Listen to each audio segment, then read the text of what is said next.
My name is Helen Michael. I'm a resident and a small business owner in North Finchley. As you can see, I own and run a Cafe Buzz, which I love, or loved, I should say, before all of this.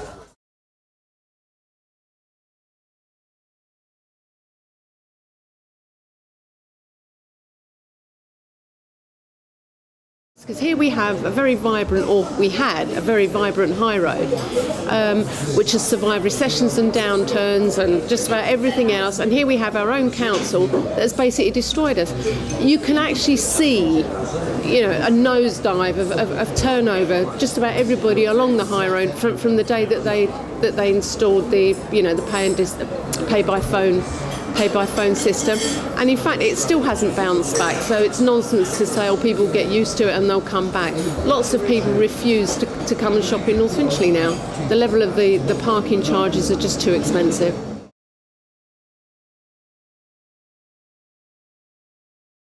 Notice at all, either as a resident, I'm a resident of Barnet, or as a business owner. We were all taken completely and utterly by surprise.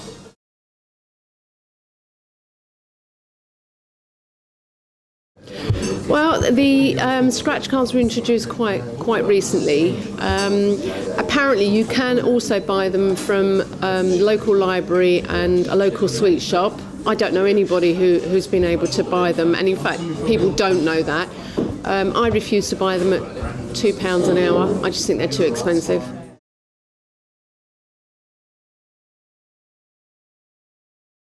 I've had to shelve my plans to buy somewhere to live and use the money that I had as a deposit to keep my business running. I've had to lay off one member of staff, and I'm managing to keep my existing staff at the moment. But as I say, there is now a huge dividing. I was, a successful little business, and now I'm not, and that is as a direct result of the parking.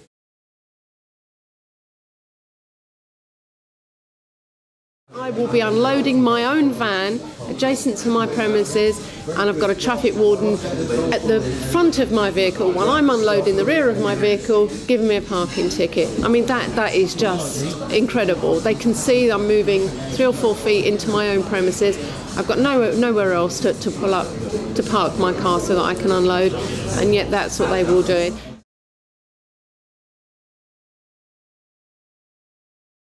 We're up against Brian Coleman, who I have to say is the most arrogant councillor you're ever likely to meet. He refuses to even discuss this. And we've collected in excess of 12,000 verified signatures in opposition to this parking regime, which we're just about to hand over to the council. I mean, that's a huge, this is a small local area, and yet 12,000 people have gone out of their way.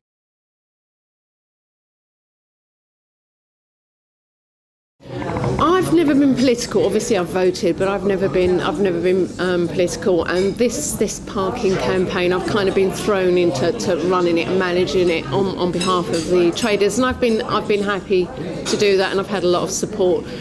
I have always voted Tory. I'm not sure that I'm going to be voting Tory again. This council just seems so arrogant, just so indifferent, not just with regard to the parking, but I attended a meeting last night, and there are cuts across the board. They are not listening. I really believe that if they don't start listening, they will be losing the GLA seat, and I think they'll be handing this council over to a Labour administration next time.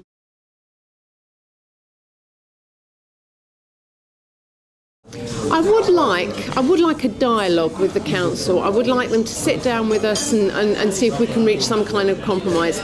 We accept that they've got to make money from parking, but as things are at the moment, they are actually losing revenue because people aren't coming. So they're better off having more people come, and then you've got the turnover and everybody's happy. The shopkeepers are happy because their turnover's gone up to what it should be, and the council are happy because they've got revenue.